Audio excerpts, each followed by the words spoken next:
porn in the broad sense of the term is just a distortion, really, of what God intended. And so, what's interesting about this is that there is a porn industry in the United States, but also you have to remember that pornography is just a reflection of human beings. That's what it is. And so it's a reflection of your kids and what's in their heart, and you and what's in your heart, and other people and what's in their heart. And that's what I think our society with technology has done. It has just revealed what's already there. Right. So whatever's in your kid's heart, which they're sexual beings, they want to express their sexuality. Technology has given them an avenue, a safe avenue, to be able to do such a thing. Right. And so you have to be able to understand that, have some sympathy there, some empathy there, and then remember how you, when you were growing up, how were ways that you expressed your sexuality? Were you even able to? Right. Or are you resentful that you weren't? Yeah. And you're maybe bitter because you weren't. But those are things as a parent you have to work through, or else you're gonna approach your kid in the wrong way. And there is those parents that we're talking to that have experienced their daughter or their son already sexting at young ages, and already getting on that social media and putting out those fishing lines to try to get someone to talk about these things with them. Right. And so, is it dangerous? Yeah, it is dangerous. Why? Because if your kid receives a text of a nude person in their school, and your child happens to send that to a friend, that is the distribution of child pornography, and that's against the law. And so it becomes a real serious matter to a parent, for sure.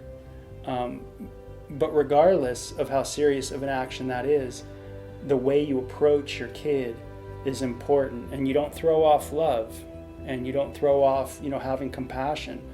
But you have to bring knowledge to the table too, and wisdom to the table, and realize that their world is a different world. Right. And the technology they have has opened up a stream for them to express their sensuality. That's right. In the way they view their attractiveness, the way they're going to show that. That's right. And on that same note of the idea of expressing sensuality, what we've seen as well is that the internet has given kids today a avenue to not just express but to explore their sensuality. Meaning that back in the day, once again, we had the social taboos of like what was correct or appropriate to express when it came to sexuality and what wasn't.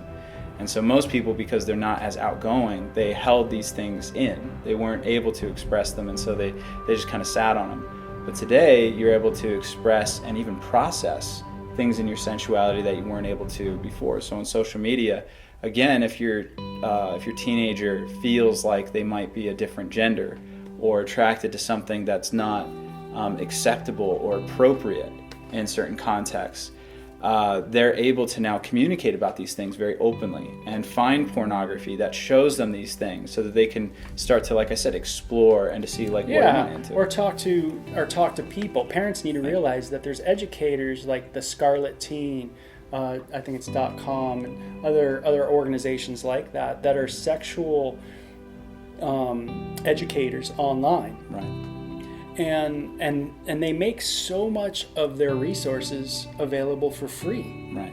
And so there's many counselors out there that want to talk to your kids about sexuality.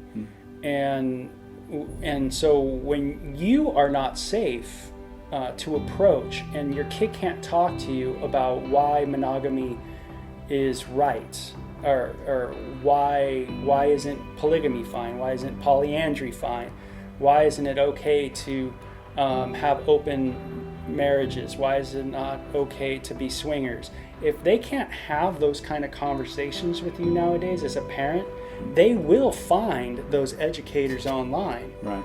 And there's a very popular website called youtube.com. I don't know if anybody's ever gone to it before, but it's probably one of the biggest educators in the world today. Yeah.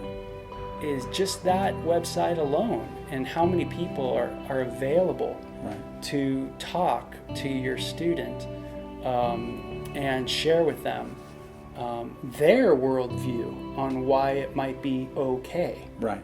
And so you have to really know your stuff nowadays, parent. You can't sit on the sidelines anymore. Right.